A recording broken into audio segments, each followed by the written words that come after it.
بەناوی خوای گەورە سڵاوتان لێبێت لەگەڵ بەڕێز کاک پشتیوان ئەحمەد ئەندامی خولی یەکەمی ئەنجومەنی نوێنەرانی عراق قسە دەکەین لەسەر ئێستای ئەو ڕووداوانەی کە لە بەغدای پایتەختی عراق ڕوودن. سپاس دەکەم پشتیوان بۆ ئەم دەرفەتی کە پێت داین دەمەوێت لە ئەوە دەست پێ دەکەم ئەوەی کە لە ئێستای بەغدادا ڕوویدا بەڕای بەڕێزت وەرچەرخانێکی سیاسیانەی شۆڕەژێڕانەیە کاش بەشێک لە شەکامی عراقی ڕێبەراتی دەکایان گەمێکی سیاسی و هێزە سیاسیە بە تایبەت شیعەکان لە ئێستای بەغدادا بەڕێوەی دەبن. سەرەتا من سوپاسدانەکەم بۆ ئەم دەرفەتە ڕێزم هەیە بۆ بینەرانی خۆشەویست. هەردووکی هەیە لە بەغداد. لە بەغداد حرەکەیەکی جەماوەری مەدەنی هەیە، دش بە گەندەڵی و ئاراستەیەکی مەدەنیانە و دیموکراتیانەی هەیە. ئەوە بەردەوام لە چەکەرەبووندایە و مای دڵخۆشیە. بەڵام لەگەڵ ئەوە حرەکەیەک لە نێو ماڵی شیعە بە مەبەستی سیاسی هەیە. ئەوەش ئەوەیە کە مقتەدا سەدر زیاتر ڕۆڵێکی گەورە ئەگەڕێ لە تێکدانی بارودۆخی عێراق لە دوای نەمانی سەدام حوسێنەوە. ئەو دەرکەوتووە لەگەڵ بڵێ مریدەکانی ئەتباعەکانی و ئەمانە هەمیشە بوونەتە سەرچاوی ئاژاوە و پشێوی بۆ عێراق. بەڵام مقتەدا سەدر چی دەست دەکەوێت لە تێکدانی ئەم بارودۆخەکە؟ مقتەدا سەدر بەڕێی من پیاوێکی لە ڕووی سیاسیەوە کەم ئەزمونە و تەنانەت کە بەراوردی کە لەگەڵ عولەمای دین ئەم زۆر قسەی بازاری بەکار ئەهێنێت و ناتق نییە و قسەکەر نییە و ڕەوانبێژ نییە و ئەو شتانە کە لە پیاوی ئاینی هەیە لە مقتەدا نییە. بەڵام دوزار بیرمان نەچێ خاوەنی پانتاییەشی گەورەی لانگر و دۆست و ئەندام و هەوادارە لە خاوەنی کورسیەکانی معلومە جەماوەریکیشی هەیە، بەڵام خۆ ئەو دۆڵەوە یاسە سێ بە قەدەر ئەمان دوو بە قەدەر ئەمان کورسیان هەبوو لە پەرلەمانی عێراق. ئەمان خاڵێک هەیە، ینی بنکەی جەماوەری مقتەدا لە بەغدادە لە دووشن هەیە زۆر حساسە. یەکێکی لە بەغدادە، یەکی لە کەرکووکە کە خەتەرە لەسەر ئایندەی کەرکووک بەش بە حاڵی کورد. چکە ئەو عەرەبە تاعریبانەی کە کاتی خۆی سەدام حوسێن بردوونی بۆ کەرکووک عەرەبە شیعەکان هەمویان زۆربیان سەر بە مقتاد سەدرن و دش بە کوردستانی بوونی کەرکووکن. بەڵام لە بەغداد ئەو ناوچەیە کە پێڵن ناوچەی سەدر، ئەمە کاتی خۆی عەرەبە ئەوە خەڵکی زۆنگاوەکانی خواروی عێراق لە زمانی مەلکەوە هاتوو بوون. دوایی عەبدولکەریم قاسم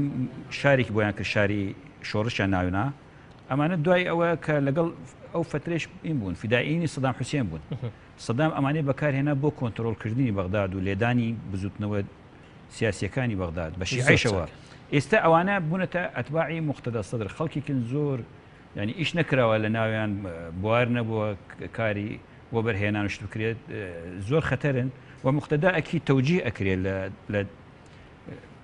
لە عالمێکی تایبەتی بڵێن ئایەتوڵڵا حائری و خەڵکی تر و سەردانی لوبنانەکە لەگەڵ حەسەن نەسڕڵڵا دانیشێ پابەت نییە بە مەرجعی گەورەی شیعی عێراقەوە ئایەتوڵڵا سوتانی. زۆر چاکە. ئەگەر مقتەدا سەدر بە بەراورد لەگەڵ هێزەکانی تری شیعە بە تایبەتی داعوە ینی کەمینەیەک بێ، چۆن دەتوانێت بە ئاسانی وەکو کەمینەیەک ئەم پەشێویە گەورە دروستکە کە دوزار کاریگەریەکەی معلومە ینی پەڕیوەتەوە بۆ تەواوی عێراق؟ ئێستا کاتی مالکی بوو، ڕئیس وزرای عێراق بوو، پێش مالکی ئەیاد عەلاوی ئابلوقەی نەجەفیدا ئەم مقتەدا لە ترسەوە خۆی لە سەحنی ئیمام عەلی شاردەوە.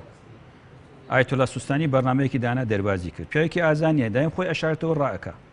دوایی کە مالکی بوو بە سەرۆکوەزیران، هێزێکی لە بەسرە خەریک تاڵانکردنەوە بوو. مالکی جێشێکی برد سوپایەک ئەگەر لە بیرتان بێت سەرکوتی کردن لە بەسرە و ئابلوقەی منتەقەی سەدریش کە پیاڵم لە بەغدا و دی مقتەدا لە زمانی مالکی سەری دەرنەکرد وەکو خۆپشاندان وشت. کە مالکی نەما ئەو بەرنامە هەبوو لادانی مالکی عەبادی هات، ئەو بە هەلی زانی کە عەبادی بە 30,000 دەنگەوە کرا بە ڕئیس وزرای عێراق. بەڵام ئێستا قسەی ئەوە هەیە، یەک لێدانیان خوارد جەماعەتی مقتەدا ئێستا بەگیاندانە کەم خۆ ناکرێت تۆ خەڵکێک بۆ خۆی ئاژاوەچی بشێت ناو ئەنجومەنی نوێنەرانی عێراق و کەسێک نەڵێت ئەوە سنووری خۆتە. شتوانیە لە دنیا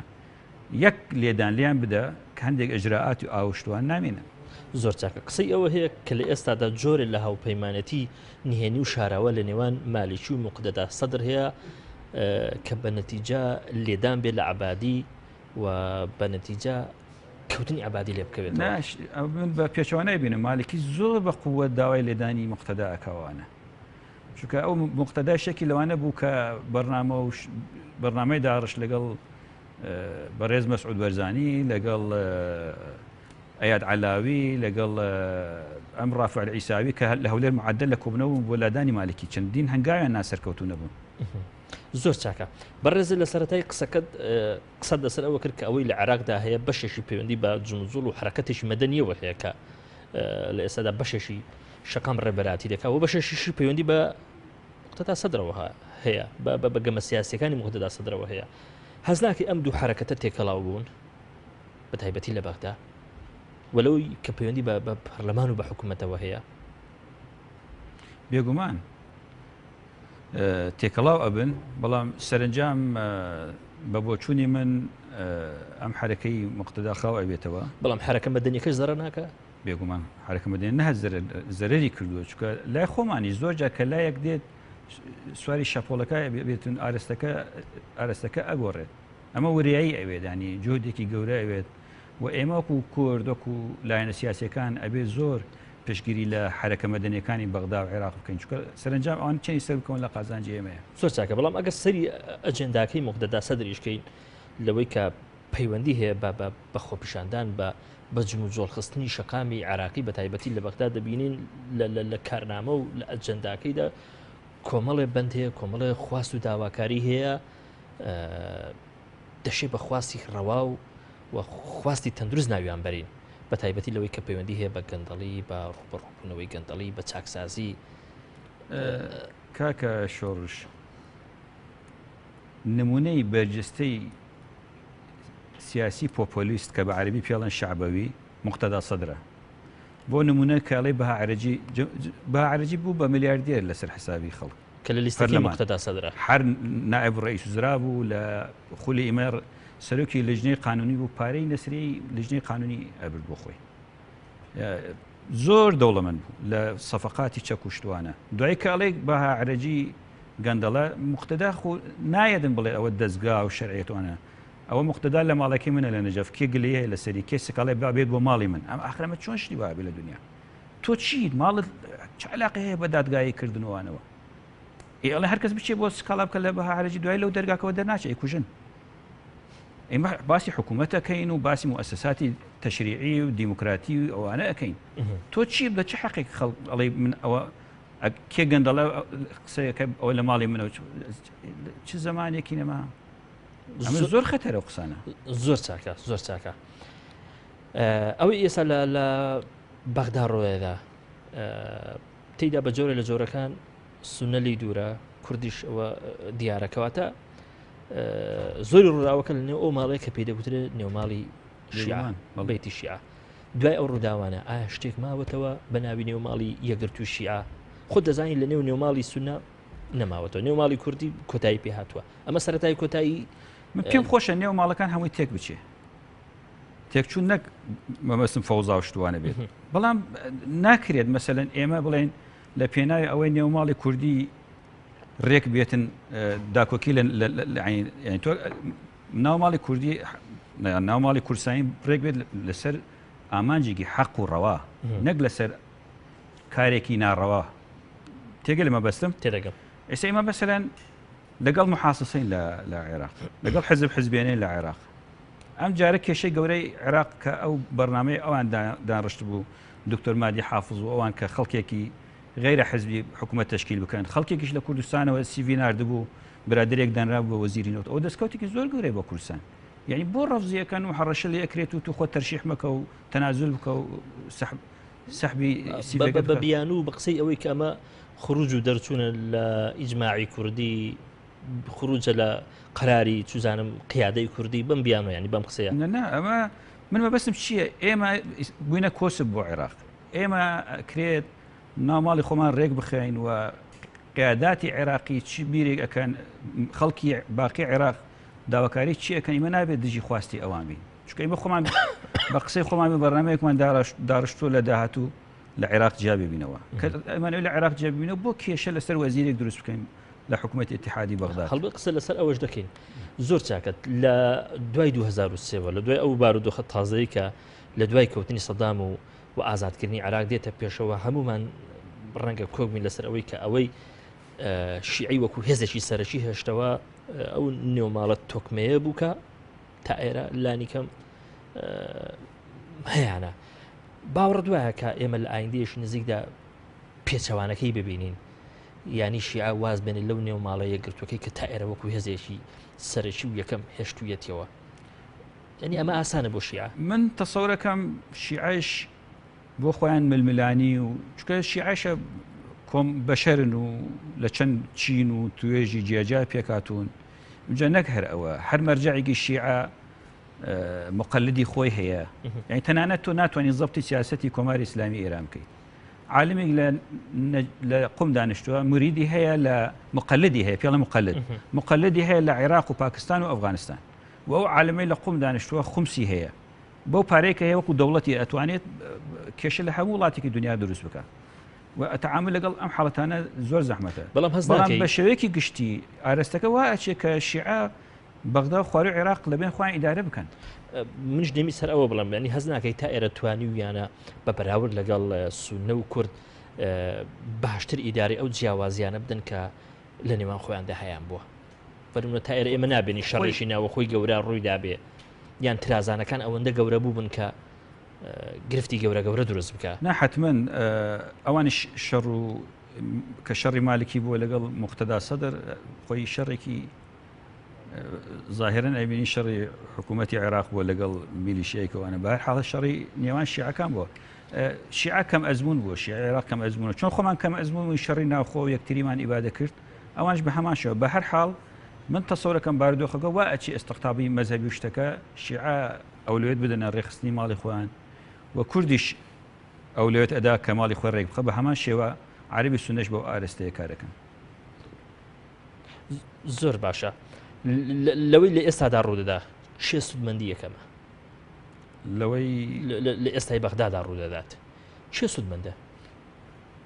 هیچ لایەنێکی عێراقی لە ڕووی استراتیژیۆ تەماشای بکەیت سودمەند نەبێت لەوەی لە هەر شوێنێکی عێراق ئاژاوە بێت لە هەرێمی کوردستان ئاژاوە بێت ئەوانەی شیعە یان عەرەبی سونە یا هەر کەسێک تەسەوور بکە سودمەند ئەبێ ئەوە بێگومان خراپ تێگەیشتووە ئێمە هەموو پێکاتەکان هیچ پێکاتەیە لە قازانجی نیە ئەو پێکاتەکان تووشی چەرمەسەری و تووشی قەیران و گێژاو بن تۆ باوەڕ دوایە ینی لە داهاتوشدا شیعەکان یان هێزە شیعەکان بتوانن باشتر ینی بەردەوام بن لەسەر ئیدارەدانی جیاوازیەکانیان بە بەراورد لەگەڵ کورد شیعە بە بۆچوونی من ئەگەر دەستێوەردانی ئێران نەبێت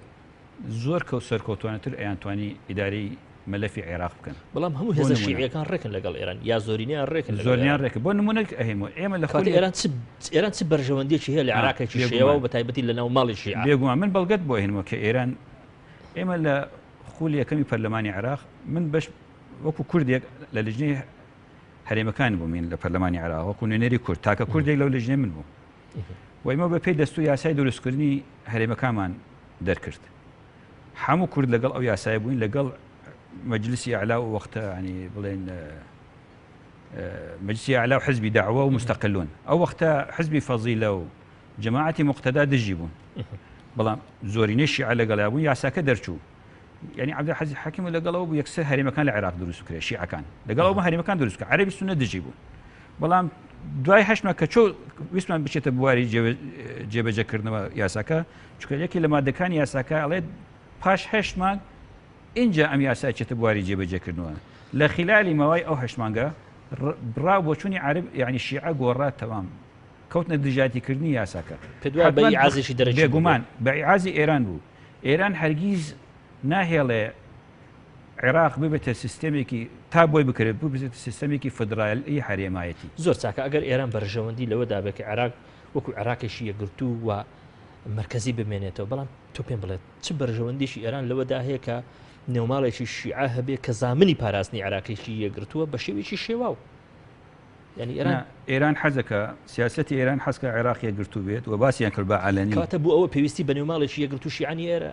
ئێران پێویستی بەوە هەیە ماڵی شیعە گرتو بێت بەهۆی شیعەوە پێویستی هەیە کورد و عەرەبی سونە هەمووی لە چوارچێوەی عێراق پێکەوە بژین بۆ ئەوەی بتوانێتن ئەو نفوزە و بەتایبەتی لە ناو شیعە هەیەتی یا لە ناو کورد هەیەتی بەکاری بهێنێ بۆ بەرژەوەندەکانی خۆی بۆ بەرژەوەندی استراتیژی ئێران ئەوەیە کە نابێ ئەم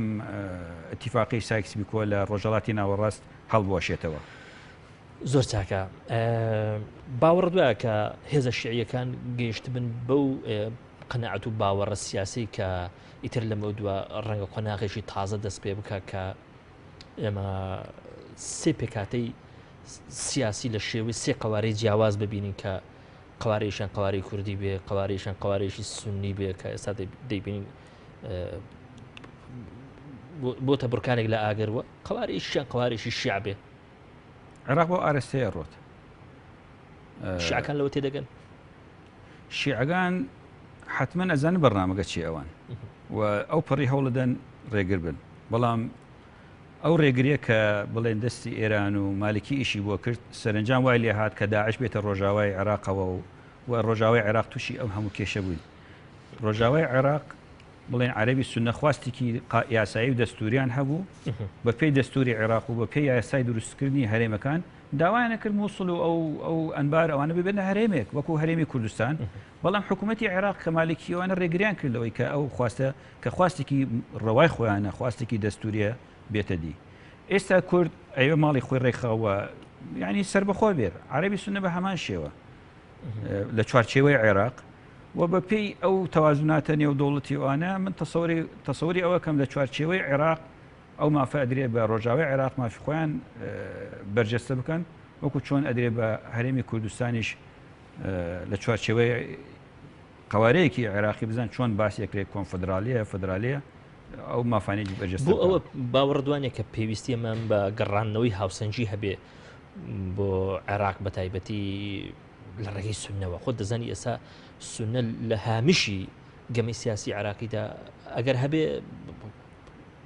یعنی ڕەنگە زیادمان غیابی سونە لەسەر ساحەکە ئەم بەرنامەیە کە جێبەجێ ئەکرێت لە مووسڵ و ئەوانە کە تەوا بێت هێزی خۆی ینی واقعەکە وەکو ئەمری واقع دیفاکتۆ هێزیکی چەکداری بڵێن وەکو سوپایەک بۆ ئەو ڕۆژاوای عێراق دروست بووە مەلەفی ئەمنی ئەگەرن ئەکەوێتە دەستی خۆیانەوە هیچ سونە بڵێ بەڵام لە چوارچێوەی عێراق خو مشکلەکە ئەوە نێ بڵێ ئێران تەنها ڕێگرە لەوەی عێراق پارچە پارچە بکرێت سعودیە ڕێگرە لەوەی عێراق پارچە پارچە بکرێت سعودی حەزەکە مەسەلەن کورد ئەو لە ڕوانگەیەکی مەزەبگەرایی کورد بە سونە ئەزانێ حەزەکە ئازاد و مافی خۆیان وەربگرن بە هەمان شێوە حەزەکە عەرەبی سونەشە ئەگە ببنە دەوڵەت بەڵام ئەو ئەترسێ ئەم عێراقە لێ بتاتە بیر لە ئەمنی قەومی سعودی ئەکەنەوە کە ئەم پێکاتێ جیابنەوە لە یەک دەوڵەتێکی شیعی بە قووەت ئەکەوێتە سەر سنووری سعودیە سعودی لەوە ئەترسێ کە ئەو عێراق کە عێراق لە توپەت بێت دەوڵەتێکی شیعی بە قووەت و امتدادەکەی ینی عمقە جغرافیەکەی ئێرانە ئەکەوێتە سەر سنووری سعودیە بەڵام ئیسا ئەو دەوڵەتە لەگەڵ لە تەوازونی کە لە نێوان عەرەبی سونە و کورد و عەرەبی شیعە چۆن ئەڵێ ئەهوانترە کە ئیسە مەسەن بۆ نمونە بینی سەر کۆماری عێراق لە خوێندنەوەی سعودیەکان پیاوێکی مسلمانی سونەیە زۆر چاکەکە قسە بکەین لەسەر کورد و بەغدا تا ئێرە کورد چۆن دەبینیان هەڵوێستی سیاسی کورد چۆن دەبینی لەوەی کە لە بەغدا ڕۆیدات پێ کورد خاوەنی ینی کورد ڕوئیاکی دیاریکراوە بێت لە 2023ەوە ڕوئیایەکی ڕوونی نییە و وازح نییە بەڕاستی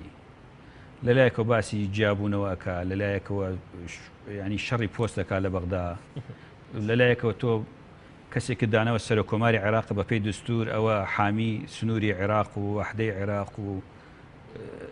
نازانم چی عێراقە و تۆ لەیلاشەوە چۆن ئەڵێ سیاسەتی پەیڕەوەکەی ینی ڕێزی سەر کۆمارەکەش ناگریکە لە خۆتە ئەمە دوو شتن پێچەوانەیەکە بە هەر حاڵ ئێمە ئەنی استراتیژمان وازح نییە و نەمانتوانی ئەم لاینە سیاسیانە لەسەر چەند خاڵێکی استراتیژی پێکبین زۆر چاکە ئەو خاڵانە دیارەکەی سل پەرلەمانی کوردستان پەکی کەوتووە ئەوەی کە ئێمە خاوەن ڕۆیایشی ڕوونین ئەوەی کە ئێمە تا ئێرە خاوەنی استراتیژێکی دیاریکراونوین لە بەرامبەری بەغدا هۆکارەکەی چیانی بەڕای بەڕێزت هۆکارەکەی وای جیاوازی هەیە لە بین حزبەکان جیاوازێکی گەورە هەیە بەڵام ئەم جیاوازیانە کە لە ئێستادا فعلەن گەورن بەڵام لە ڕابردوودا بە تایبەتی لە 2003 تا 2009 جیاوازیەکان بەو شێوەیە گەورە نەبوون بە تایبەتی کە لە 2003 تا 2009 ئێمە دوو هێزی زۆر سەرشیمان هەبوو کە پارتی و یەشێتین خاوەنی لوعبە سیاسیە کوردیەکە بوون لە بەغدا بۆ لە فترێژ نەتواندراوە ئێمە خاوەنی ڕوئیا و استراتیژیشی خۆی دووشتە برادرانی پارتی پەیوەندێکی استراتیژیان زیاتر لەگەڵ تورکیا هەیە و ئیسە بە پارتیەوە نەماوە بە عام لاینەکانش لە هەندێک ئەم لاینە سیاسەکانش کەون ئەکەونە ژێر ئەو تەسیرەوە ئەو پەیوەندێکی 50 ساڵەیە جایە لەگەڵ استراتیژی تر کە تۆ بتەوێت لە چوارچێوەی عێراق داوای مافەکانی خۆت بکەیتەوەوانە و ئەوە کێشەی دروست کردووە چکە عێراقیش لاینەکانی عێراقیش ئێستا بیر لەوەکەنەوە کە عێراق هەرێمی کوردستان ئەوێ جیابێتەوە بە دوای هەلێک دەگەڕێت لەبەر وەکو شەریک تەماشای تۆ ناکەم فعلەن تۆ شەریکیش نیت لە کێوە هەز دەکەی کە عەربی عێراق بە تایبەتی شیعە ئەم هەستە لەلا دروست بوو لە دوای تقریبان لە دوای 2010 ئەو هەستە ینی چۆن ئەڵێت زیاترە بێ بە تایبەتی تا 2010 کە ئێمە شارەوە بووە چونکە هەرێمی کوردستان زۆر مستەفید بووە ئەو کاتە 70% عێراق ئەهات و لێرەشەوە نەوت بە تەنکەر ئەفرۆشرا بەسەر سنوورەکانی ئێران و ئەفغانستان و تورکیا و دوای کە خەڵکی عێراق باقی خەڵکی عێراق تێگەشتن لەو بەرنامەیە و کەوتنە بڵێم زەخت دروستکردن لەسەر حکوومەتی عێراق و حکوومەتی بڵێن ئیتیحادی ناچار بوون ئەوانە بە سیاسەتێکی تر لەسەر هەرێمی کوردستان بکەن کە هەرێمی کوردستانیش لەوە زیاتر ئەو سیاسەتە دەرکەوت کە نایەوێت لەگەڵ عێراق بێ بشێت زۆر چاکە ئێستادا هەز ناکەی کورد و هێزە کوردیەکان شڵەژانێکیان پێوە دیارە لە شێوازی مامەڵەکردنیان لەگەڵ بەغدا و ئەو ڕووداوانەی کە ڕۆژانە ڕوودن خۆی مەسەلەر بەغدانیە لە مەسلەی ڕۆژاوای سووریا کوردستانی ڕۆژاوە ینی دوو سیاسەتی زۆر جیاوازە لایەنێکەیە پشتگیری لە شەڕوانان و لە یەپەگە و یەپەژەکەن لە کوردستانی ڕۆژاوە لایەنێکەیە یعنی سیمە نازانی حکوومەتەکە چۆن تەسەڕفگە ئەم ئابلوقەی خراوەتە سەر کوردستانی ڕۆژاوە سیاسەتی حکوومەتی هەرێمی کوردستانە یان سیاسەتی لایەنێکی سیاسیە کە لە چوارچێوەی حکوومەتی هەرێمی کوردستانە چکە ئەوەی بۆمان دەرەکەوە یەکێتی نیشتمانی کوردستان دژی ئەو سیاسەتەیە خۆشی بەشێکی بە فەرمی بەشێکە لە حکوومەتی هەرێمی کوردستان تێڕوانین بۆ مەسلەی علااقات لەگەڵ تورکیا بۆ مەسلەی ئایا ئێمە کوردستانین بە شێوە تێڕوانی کوردستانیمان هەیە یان نییە ئەگە تێڕوانی کوردستانیمان هەیە چۆن بێدەنگین بەشێکیان لەو قەتڵ و عامی کە لە کوردستانی باکوور ئەکرێت لەلایەن جێشی سوپای تورکیەوە لەوە شەر تێڕوانینی جیاواز هەیە ئەم خاڵانە کە ئەمە لەمانە جیاواز بێت و لە پرسی پەرلەمان و پرسی سەرۆکایەتی هەرێم ئەمە هەموو جیاوازین ئێمە لە قەیران داین لەبەرەوە یەک شتی علمی و منطقی هەیە ئێمە خۆمان لە کوردستان پەرلەمان پەکی کەوتووە لە کوردستان کە پەرلەمان پەکی کەوتووە ئەم حکوومەتە حکوومەتی شەرعینە لەژێر چاودێری پەرلەمان نییە پەرلەمان نوێنەرایەتی ملەتە نوێنەری ملەتە چاودێری ناکات بوونی نییە لەبەر ئەوە کە دەسەڵاتێک لە قەیران بێت لەگەڵ هاوڵاتی خۆی و موچە نەبێتن ئەم دەسەڵاتە کە لەگەڵ هاوڵاتی خۆی لە قەیران بێت ئەبێ پەیوەندەکەی عادلانە و عادلانە و دیموکراتیانە بێت لەگەڵ بەغداد کە نە هاوڵاتی کوردن و لە ڕەگەزێکی ترن و لە دەرەوەی ئێمە یا لە مەزهبی تریشن مەبەستم کە سیاسەتەکانمان ئەو سیاسەتانەی حکومڕانانی هەرێم پەیڕەوەکەن سیاسەتێکی سەقەت و فاشل و ئێمان ئەحراج کرد لە بەردەم وڵاتانی دنیا ئەبێ ئەم سیاسەتە سیاسەتێکی ڕەوا و معقول و منطقی بێ لەگەڵ بەغدا هەرگیز شتیوان ناکرێت زۆر چاکە ئەوەی کە تا ئێرە ینی دامەزراوە نیشتیمانیەکانمان کە خۆیان دەبینێتەوە لە سەرۆکایەتی هەرێم وەکو دامەزراوە وەکو کەزنا و هەروەها حکوومەت پەرلەمان پخراون یان کارانین با درستتر بڵێ کە ناتوانن ینی یە استراتیژ دیاریکەن بۆ ئەو پرسانی کە پرسی نیشتیمانن تا چەند کاریگەریان هەبوو لەسەر ئەو شڵەژاوی و ئەو ئاڵۆزیەی کە لە ڕوئیا و لە استراتیژیەتی کورد هەیە لە بەرامبەری بەغدا دەزانی تا ئێرە استراتیژیەتی کوردی لە ڕێگەی حزبەوە ینی ئاراستەکراوە بۆ بەغدا و دەرەوەی بەغدا نەنە وازەحە زۆر جارە کە ئێمە جیاوازی لە بیر و بۆچوون و جیاوازی لە بیر و بۆچون هەیە و دەستگا فەرمیەکان ڕۆڵیان نییە و ئەم لایەنە سیاسەنە لە نێوان خۆیان پێک نایەن ڕێک ناکەون لەسەر هەندێک چەمک و هەندێک مەفاهیم چۆنەتی پێڕەوکردنی چ ئالی بە میکانیزم پێڕەوی لەگەڵ بەغدا بکەیت حتمما ڕەنگ ئەداتەوە لە بەغدا زۆر چاکە کاگە پشتیوان لە ئێستادا زیاد لە ئەندام پەرلەمانێکی کوردی لە ئەنجومەنی نوێنەرانی عێراق شەکوای ئەوە دەکە کە ئاگیان لە قەراری سیاسی نییە کە قەراری سیاسی سەرکردایەتی کورد ئەگەر شتێک هەبێ بە ناوی سەرکردایەتی کورد لەوەی کە ئەمان وەکو پەرلەمانتاری کوردی چی بکەن لە بەغدا من قسە لەسەر ئێستا دەکەم لەو فترەی کە بەڕێزە ئەندام پەرلەمانی عێراق بووی وەکو کورد ئەم گرفتە هەبوو نه کەمتر بوو چون ئێمە قسەمان هەبوو کاتە ئەو کاتە بەڕێز کاک مەسعود بەرزانی چەندین جار لە خولی یەکەم حزوری هەبوو لە بەغداد کە کێشە بوو حزوری هەبوو پەرلەمانی کوردستان حزوری هەبوو لە بەغداد و مامجلال بۆ خۆی کەسێکی کارێزما بوو ینی مێژوو عێراق مامجلال مێژووی عێراقە بەڕاستی تاریخی عێراقە تەمەنی مێژووی سیاسی وای کردبوو کە لایەنەکان چۆن ئەڵێ دید و بۆچوونی بە نەزەر اعتیبار وەربگرن بە کاک مەسعودیشەوە لە هەرێمی کوردستان قسەی کە مامجلالی بە نەزەر اعتیبار وەرەگرت و وەزعەکە وانە بوو مامجلال ئەیتوانی مەسەن ئیداری کۆبنەوەکان بکە و حەکیم بوو لەوەی چارەسەری مامناوەندی لە نێوان لایەنە سیاسەکان بێگومانەوە عزیز حەکیم هەبووە و هەروەها مالیکی خۆی بێگومان ئەمانە پێکەوە بوو بەڵام هەز ناکە ئێستا پەرلەمانێک هەیە لە عێراق کەسە دیار و بارزە حیزبیەکانی تێدا نییە کە بڕیار بەدەستی فعلی عێراقن ئەمەش بەخۆی گرفتەی دروست ئێمە خۆمان پێش ئێمە لە هەرێمی کوردستان یەک گرفتی هەیە ئیسم مەسەلەن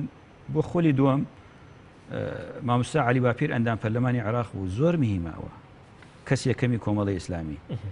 ئێمە ئەگەر ڕوودەم زیاتر لە لایەنە کوردستانیەکانە ئەگەر ئێمە بڕوامان بە دیموکراتیەت هەیە ئەبێ کەسە یەکمەکان ڕۆڵ ببینن لە پەرلەمانی عێراق یا لە پەرلەمانی کوردستان کەسێکمەکان ناچن بۆ ناو پەرلەمان دوایی ئەوانی کە دەرەجە 2 3 لە پەرلەمانن ناتوانن بڕیار و ئیدارەی مەلەفەکان بکەن لەبەر ئەو تووشی کێشەیەکی زۆر گەورە ئەبین و ئەم حیزبانە زیاتر لە پشتەوە دیێن و مەکتەب سیاسیەکان چن بۆ بەغداد و ئەو مەکتەب سیاسیان حساب بۆ ئەندام پەرلەمانی خۆی ناکە چونکە کەسێکی بە کەسێکی زەعیف و لە ناو حیزبەکە توانای تەمەشایەکە ئەمە کێشەیەکی زۆر گەورەیە و ئەندام پەرلەمانەکان و مشکلەیەکی تر ئەوەی ئەندام پەرلەمانی عێراق زۆر گەورەیە حەسانەی دیبلۆماسی هەیە ئەندام پەرلەمانی 30 ملیۆن خەڵکی عێراقە یعنی کێشەی تر هەیە لای ئێمە بە تایبەتی لەم خولای بینم ئەمانە لە کەناڵەکانی زیاتر خۆیان بەس تەنها بە نوێنەری هەرێمی کوردستان ئەزانن ئەمانە کەچن بۆ پەرلەمانی عێراق ئەگەر تۆ نوێنەری ئەگەر تۆ نوێنەری پەرلەما هەرێمی کوردستان با پەرلەمانتارانی کوردستان هەرێمی کوردستان بچن بۆ بەغداد جاجار و بگەڕێنەوە تو سوێنت خواردە سوێنی یاسایی و دەستوری کە تو نوێنەری پەرلەمانی عێراقیت ئەبێ داکۆکی لە کێشەکانی عێراق بکەیت ئەبێ داکۆکی بکەیت یاسای گونجاو یاسایەکی مافەروەرانە یاسای ئینسانی بۆ بەشەکانی دیکەی عێراقیش دەربچێت تۆ بە تایبەتی ئێمەی کورد ئەبێ نیشانی دنیا بدەین نیشانی پێکاتەکانی عێراق بدەین کە ئێمە خەمخۆری هەموو ئەو خەڵکەین ئێمە ئەبێ نمونەیەکی جوان پیشان بدەین نەک پرۆژەیەک کراوە بۆ سەماوە پرۆژەی ئاوە تو بڵێ 70% ئەم پرۆژە ئەم کارگایە بۆ من پرۆژەکە تێکە چێکا کە چۆنە بشتیوە پرۆژەی لە تو پەتی بکەی 70% چی ئەمێنێتەوە ینی ئێمە هەندێک جار میکانیکی کوردایەتێکین لە بەغداد کە ئەوەی زۆر سەقەتە بۆ نمونە من 20,000 بایعی خانەقین این هاوڵاتی خانەقینی خورا بوو کە بەیانم خوێندەوە باسی ئەوم نەکرد وتم نەکەر ئەوانە ئەبێ بایعەکان بگەڕێتەوە کێ خەڵکی عێراقە و خەڵکی زەحمەت کێشە و کەم دەرامەتە و وەکو ئەو خەڵکی خانەقینی داماوەی حەقیان خوراوە و بایعەکان بڕاوەتەوە ینی ئلغایان کردووە ئەبێ بۆ هەموو عێراق بگەڕێتەوە ڕەنگە ئەمە بە عێراقچەتی لێک بدرێتەوە جا بە عێراقچەتی لێ بدرێتەوە ئێمە لە دەستوری عێراقین و جاری بەشێکین لە عێراق و ئێستش دەرمانی عێراق و بەغدادێت بۆ هەرێمی کوردستان ئێستش جۆگەنمی هەرێمی کوردستان بە سعرێکی زۆر مەدعوم لە بەغداوە ئەکردرێت و ئێستش پاسەوانی سنوور هەموو مەسروفاتیان لەسەر حکوومەتی عێراقە و یعنی چی تێ زۆر چاکە دەگوترێت لە ئێستادا بڕیاری گەڕانەوەیان نەگەڕانەوەی کورد بۆ بەغدا ئەوەندەی لە دەستی سەفیری بەغدایە سەفیری ئەمریکایە لە بەغدا لە دەستی کوردانیە بەڕێز لەبارەوە دەڵێسی من بە سەراحەت ئەمریکا هێزێکی عالەمیە و بەرژەوەندی ئێمە ئەوە خوازیە کە ڕەچاوی بەرژەوەندەکانی ئەمریکاش بکەین و ئێمە خۆمان تەمسیل نەکەین و وا پیشانی خەڵکو دەین کە ئێمە بەرژەوەندی کورد ڕەچاوەکەین و ئەوەی ئەمریکا بە نەزەر اعتیبار وەرناگرین ئێستا ئەولەویاتی سیاسەتی ئەمریکی زیاتر ڕیفراندۆم نییە زیاتر ئەوەیە کە هەموو لایەنەکان کۆک بن لە چوارچێوەی عێراق بۆ بەرەنگاربوونەوەی داعش و ئەمریکا بە تایبەتی دیموکراتیەکان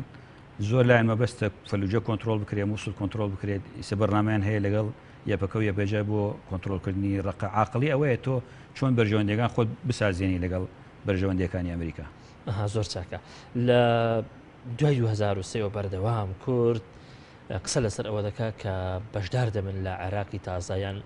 لەو گۆڕانکاریانی کە لە بەغداد دێنە ئاراوە بەمەرج بەردەوام ئەمە دەڵێن بەمەرج لە ئێستاش لە هەر قسە لەسەر ئەوە دەکەن کە دەگەڕێنەوە بۆ عێراق بەمەرج ئەمە گەر بەڵگە بێ لەسەر شتێک بەڵگەنیە لەسەر ئەوەی کە ئێمە تا ئێرە دوای تقریبا 13 ساڵ هەر لە بازنەیەشی ینی داخراودا دەخولینەوە ئەزانی هاوڕێ من کاتی خۆی کە ئەم خولە کۆبنەیە کرا لە بارگای ڕسەرەکی بزوتنەوەی گۆڕان دانیشتن مەرج دابنێنەوەوانە من زۆر دیمانەوەتم ئەبێ ئەمانە بچن بۆ پەرلەمانی عێراق زوو بچن باشترە لەوەی لە نێو پەرلەمانی عێراق بڵێن ئەوە ئەمریکا نردنی بۆ ناو پەرلەمان هەرواش دەرچوو بزە بە زۆر ناشرینەوە تۆ کە ناتوانانی تەحەدای ئەمریکا بکەیت وا تەظاهر مەکە خۆپشان بدەکە تۆ مەرجت هەیە لەگەڵ بەغداد وانە لەبەرەوە بەغداد سەلیم جەبوری و حیدر عەبادی وتن کورد داواکە نیو سعات کۆبنەوە دوا بخرێت سەلیم جەبوری قسەی دەنگەوە زۆر بەوتن نابێت نیو ساعتیش دوا بخرێت بە پەلە پرۆزی چونە ناو قاعەکەەوە نیانیشت وەکو ڕسمی بەیانێک بخوێنەوە یەک کەسیان هەڵسا هەندێک قسێکی وەکو ئەندام پەرلەمانی و دانیشت تۆ کە ناتوانانی ئەمریکا بەرژەوەندی ئەوەی ئەمریکا ئەبێت جێبەجێ بکەیت دیباسی ئەو مەرجشتانە نەکەی باشترە ئەم جارە مەرجی چیت هەیە تۆ ئەم جارە چوویتە خۆ دژی لەگەڵ سیاسی محاسەسە بوویتە ڕێگر لەوەی ئەزمونێکی دیکەی عێراق لە دەروی محاسە جێبەجێ بکرێت تو بوویتە کۆس و تێکەداوە دوای کە تێکەداوە هاتوویتەوە مەرجت یەک مەرج ضرورە بۆ پەرلەمانتەرانی کورد لە عێراق ئەوەیە کە پێداگەی لەسەر ئەو بکەن ئەمنی ئەم براو خۆشکانی مە بپارێزری لە بۆی بشێ ململانی خۆیان چیت هەیە تۆ ینی ئەوە چییە ئەگەر قسە لەسەر ئەوە بکەی هەز ناکەی لە دوای 2023 کێروی خواست و مەرزەکانی کورد ڕووی لە دابەزینە بنمونە من بە شتێک بە بەڕێست بڵێ چۆن بنمونە 2023 کورد بە مەرجی ئەوە لە پرۆسە سیاسیکە بەشداری کرد کە سیستەمی فیدراالی و هەروەها میکانیزمێک دیاری بکرێت بۆ گەڕاندنەوەی ناوچە چێشە لە سەرەکان بۆ هەرێم لە نێوان 2010 بۆ 2005 بۆ 2010 چەند مەرجێکی ترمان هەبوو بۆ بەشداریکردن لە پرۆسی سیاسی لە عێراق کە گرنگتریان بەسەن جێبەجێکردنی مادەی 140 و هەروەها پەسەندکردنی یاسای نەوتوگاز کە هیچیان جێبەجێ نەکراوە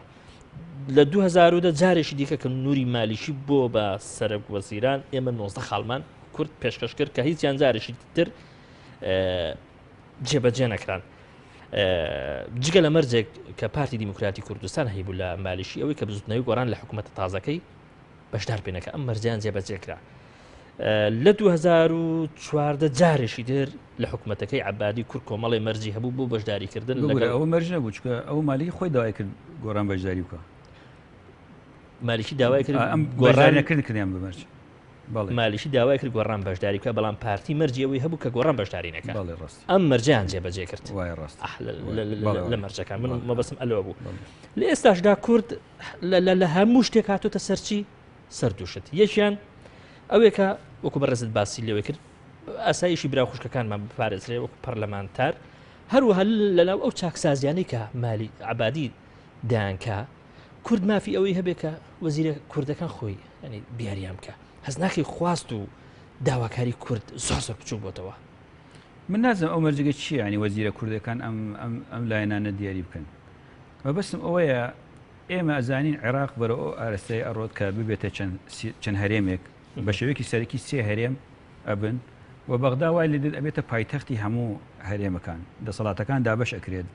و ئیسش بۆ ئارەستەی ڕۆ دەسەڵاتی ئەو حکوومەتە بێتە حکوومەتێکی اتحادی ڕاستەقینە کە دەسەڵاتە سیادەکان بێت ئەو دەسەڵاتەکان دابەشەکە بەڵام لە لەحظەیەکی مێژووی ئەم لایەنە عێراقیەکان وا تەسەور ئەکەن ئەگەر محاسەسە نەمێنێ کێشە عێراق چارەسەر دەکرێت بەڵام من لەگەڵ ئەوە نیم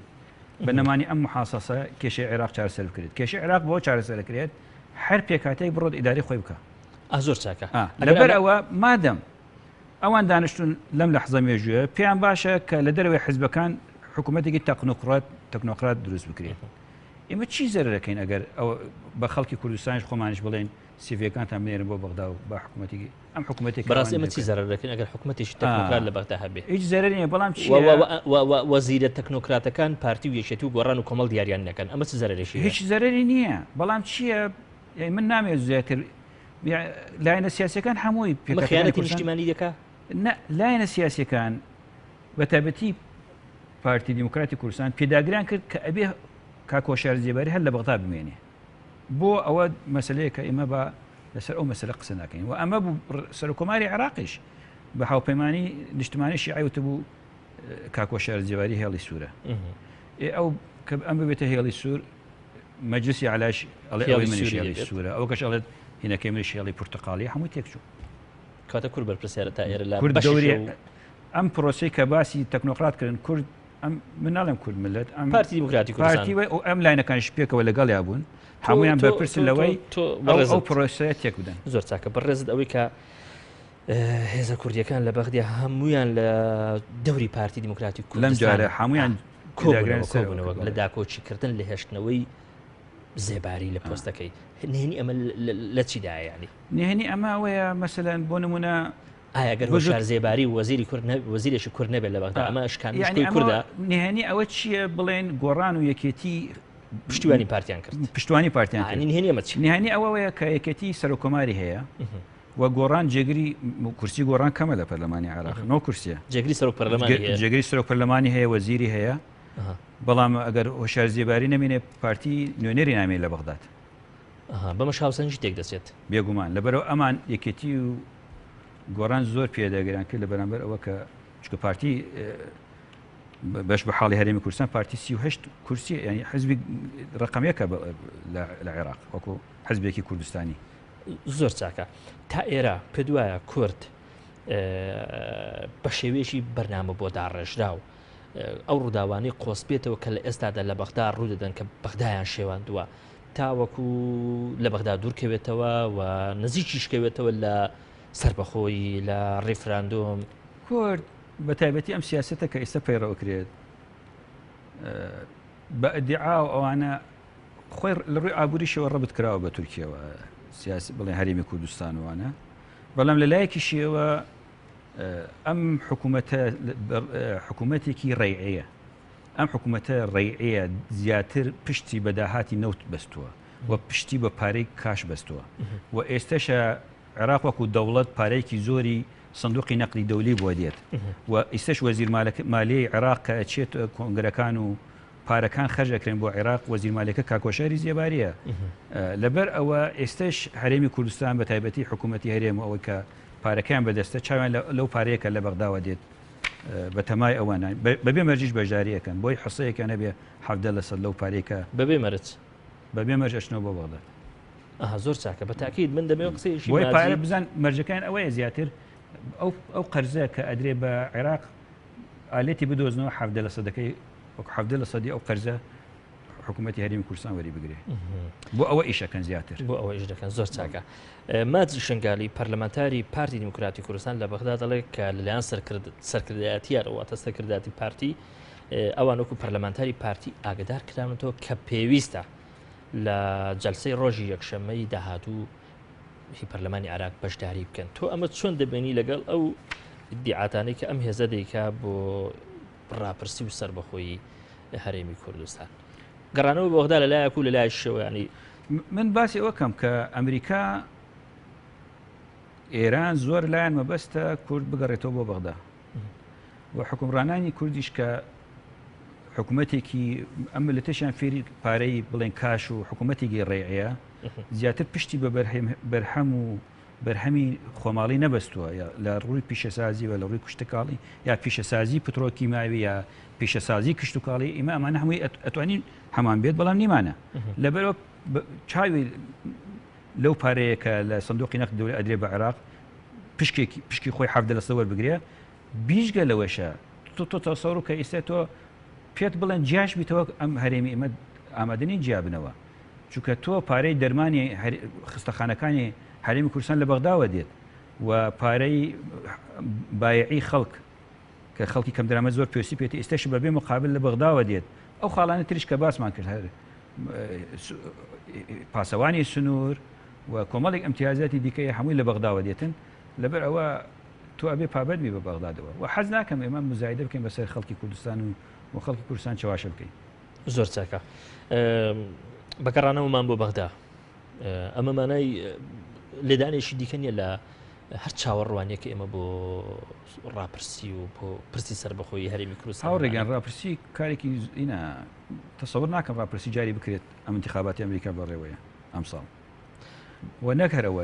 جاری ئمە لاینەکانیش پێک نهاتون و پەرلەمان ڕاپرسی پێویستی بە پەرلەمان هەیە پەرلەمان ئێستا پەکی کەوتووە و ئەمجا ڕاپرسی پێویستی بەوە هەیە تۆ هەڵوێستە چیە لە سەبارەت بەش سەبارەت بە کەرکووک و شنگال و خانەقین و خورمات و ئەوانە چی لێ ئەەکەیت و ئەوە بەڕنامەی ئەوێ ئەوە لێکۆڵینەوەی ئەوێ ئەوە کاری زۆری ئەوێ ئەو کارانە خۆ دەستبەرداری ئەو شوێنانە نابیت.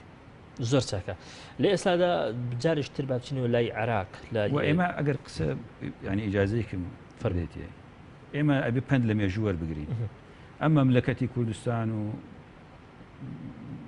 بڵێ مەلک شێخ مەحموودی نەمر ماوەیەک و نەما کۆماری کوردستان کۆماری مەهاباد 8 مانگ و لە ناوچوو لەسێ ئازمونێکمان هەیە 25 ساڵ تەمەنێتی ئێمە کاتێک ئەبێ کار بۆ سەربەخۆی بکەین ئەو سەربەخۆیەیە پشت بەستوو بە هۆکارێکی دەرەکی نەبێت ئەو هۆکارە نەمێنێ وەکەوەی سۆڤێت لە ئێران کێشایەوە کۆمارەکە نەما بەڵام هەست ناکەێت تا ئێرە ینی پشت بەستنمان بە هۆکاری سەربەخۆیی و هۆکاری ڕاپرسیمان نەکراوە هیچ دەرەشیە ناتوانین پشت بەخۆمان بەستین ئێستش ئێمە مقەوماتی ئەو پشت بەخۆ بەستنەمان نییە کە تۆ حسابی ئەوە بکە ئێران نامانوێت دەستی بۆ بەرین